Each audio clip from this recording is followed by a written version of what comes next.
Good morning, savers. How are you guys this morning? This is Carrie. I just wanted to jump on and tell you guys that today in the Fur household, we're having a date with our money, which means it's a money date. And that's Chris the Maximizer's term that I learned in the Money Saving Academy by Chris the Maximizer. I've listed several of her videos inside the group and her link. So if you want to take any of her courses, check them out.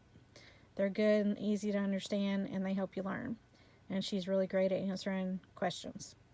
But this is my first year ever having a budget planner, and she suggested to our group that we get the Happy Planner. So I chose the Happy Planner 12-month budget edition, and that's important because they've got different types of planners. And of course the year 2022. So this will last me all year, and I'm told they update these and they change them based off of feedback they get from their customers and stuff, and literally each time they come out with it, it's an improvement over the last. I haven't heard one negative review about this product, but these things just snap right out and snap back in. These are interchangeable. You can buy a different disc and put them in and out if you want to. The pages on the inside are the same. They snap out and come in, and it's not torn. They just flex back in there, and then it'll just keep flipping, which I thought was really cool. I've never seen that design before.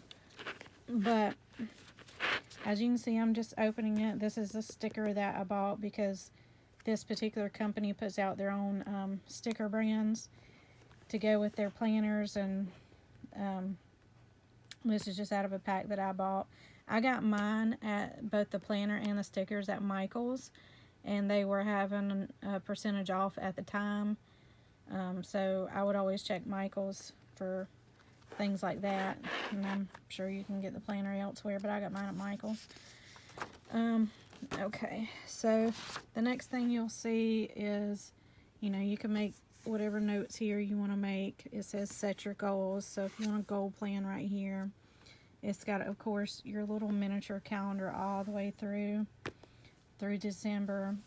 And you can go ahead and start planning your 2023 goals, which you can put here. And these are where I have, this is the next page. It's still each month, and it has the days listed in like a row like that.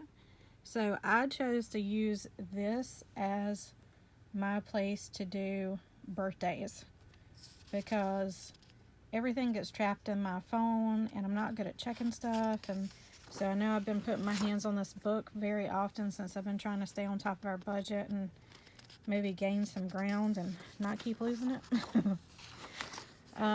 But this is the next one. This is when you get the grid line. It says financial goals.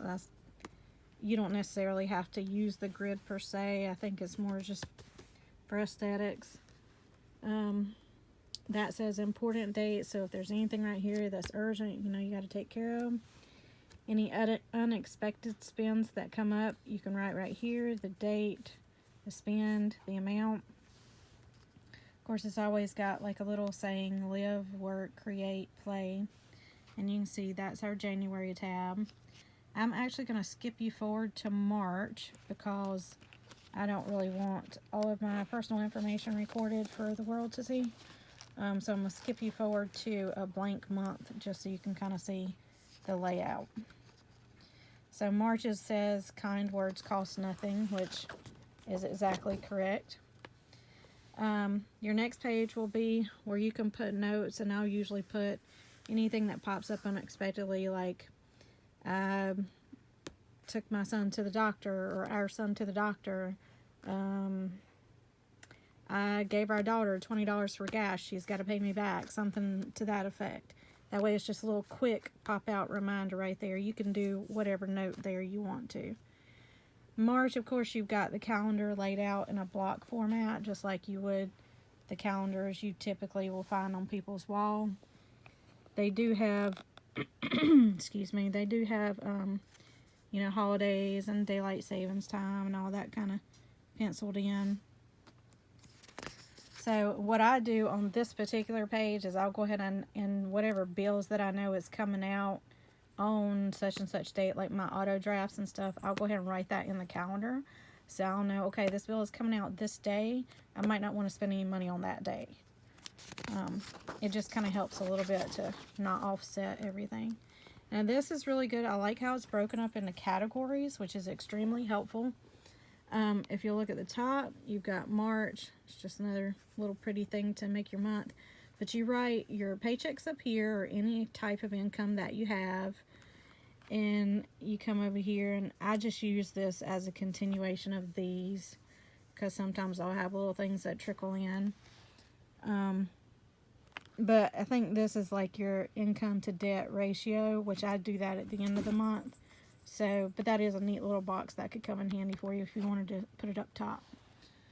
And then you got your categories, like housing would be your mortgage, your rent.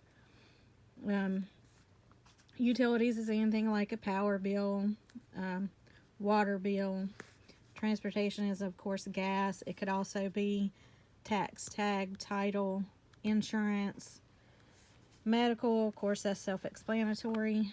And that medical could be for pets or humans, or somebody else you might be helping out with a doctor bill. I don't know your situation or theirs. Food, of course, I would write one line item for groceries, like that I bought at the store, and put the amount that I'd done all month there. And the next line item would be fast food or restaurants of any kind, something I did not cook at home and nobody gave it to me, and then that amount there. Personal is anything like you might have, in our house, we categorize personal as something that's bought for a specific person. Like,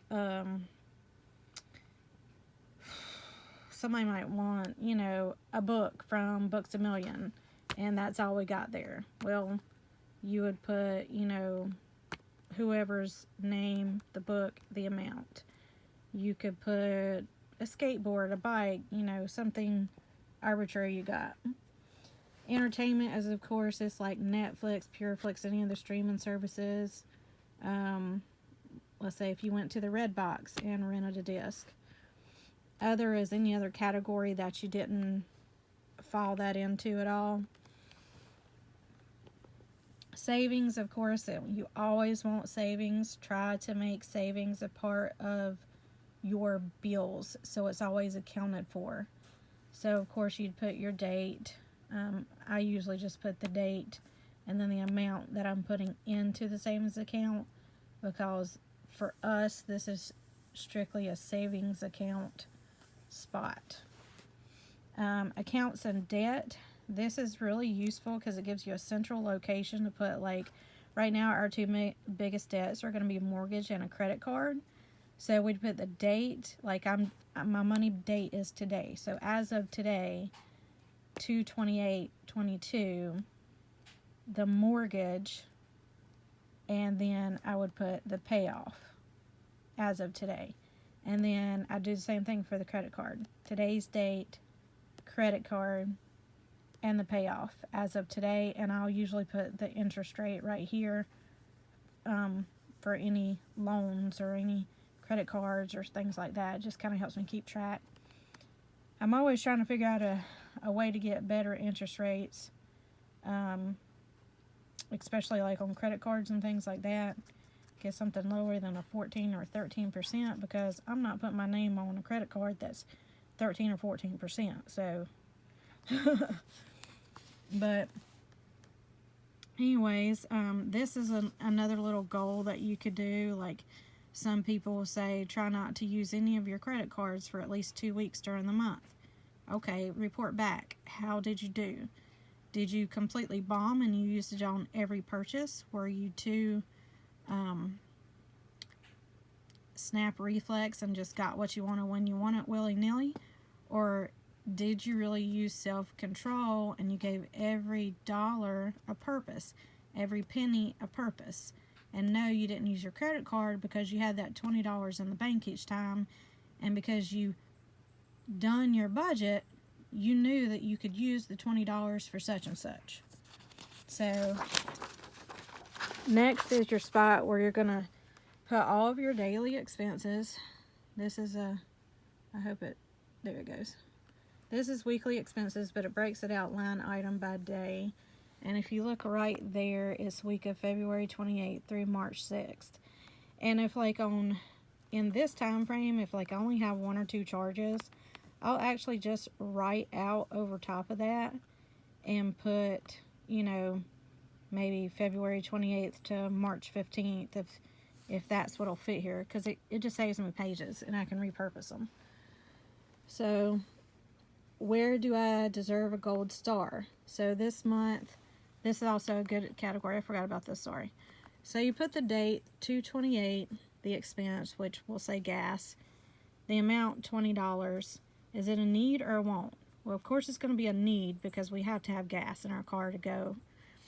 So here we put 2/28, McDonald's, $40.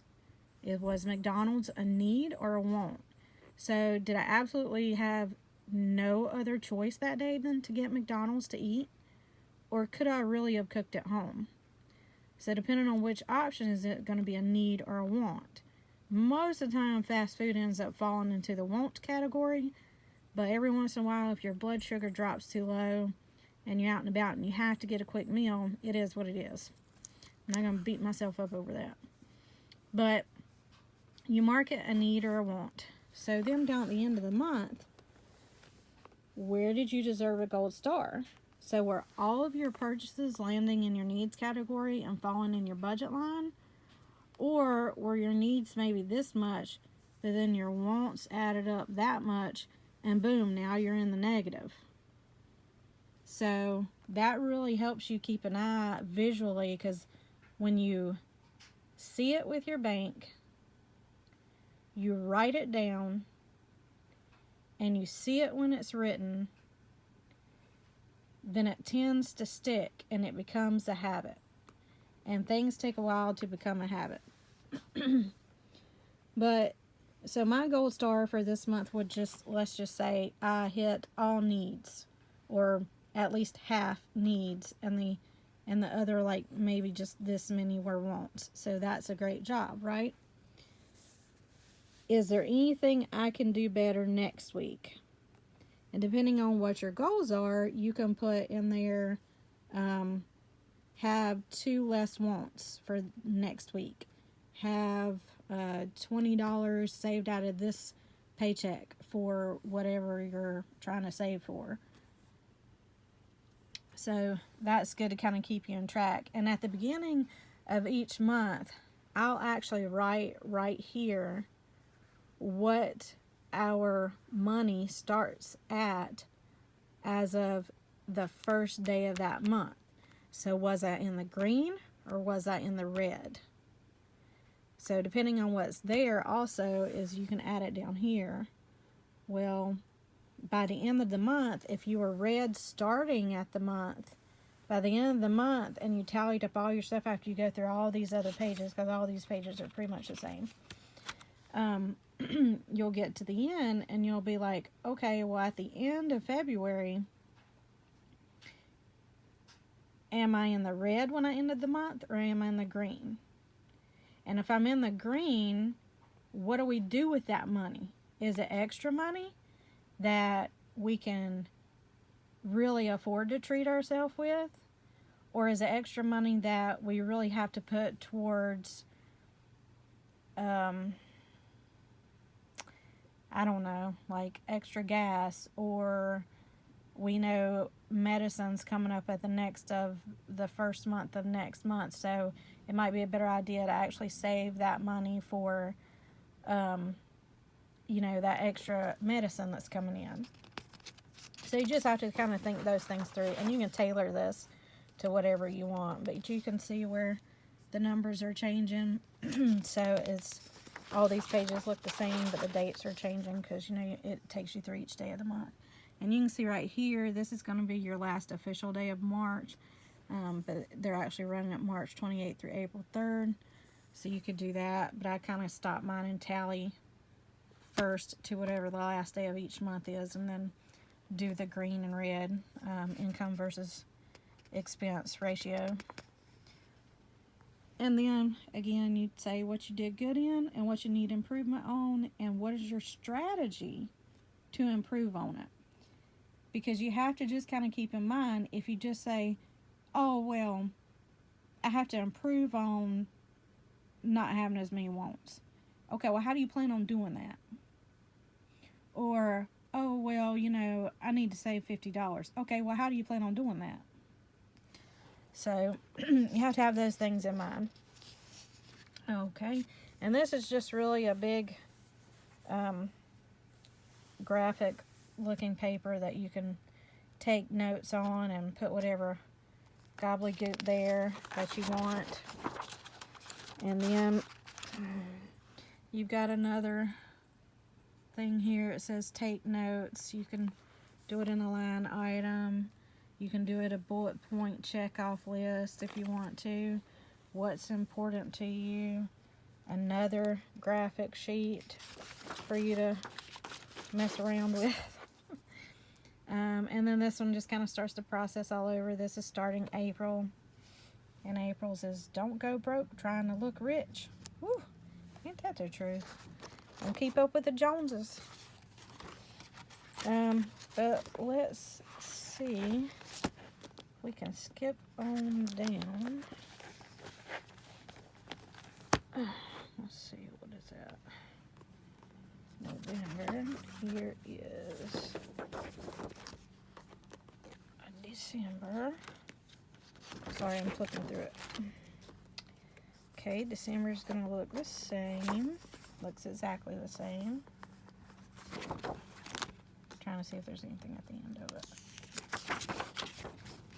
And then there's your happy notes. It's your last page's notes, and then this is the back of the book. But I do like how easy it turns and flips and does all that, and the fact that you can add to it and take away. I do know that Micheal's does sell the different, you know, accessories, I guess you could call them, that come with this thing. They even have like a punch that makes these special punches in the paper. So you can buy a special punch so you can punch your own things and stick them in and out of there. I know a couple people that I've seen do that on some YouTube videos, but all right, well, there is the Happy Budget Planner for 2022, and here's their information, thehappyplanner.com. But like I said, I got mine from Micheal's, and you can shop online, or you can go to their store.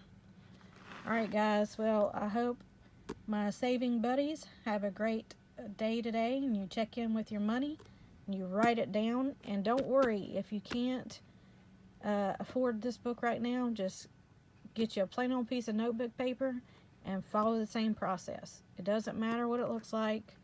It's just whatever's making it click for you that's going to work. All right, thanks. Y'all have a great day. God bless you. Bye.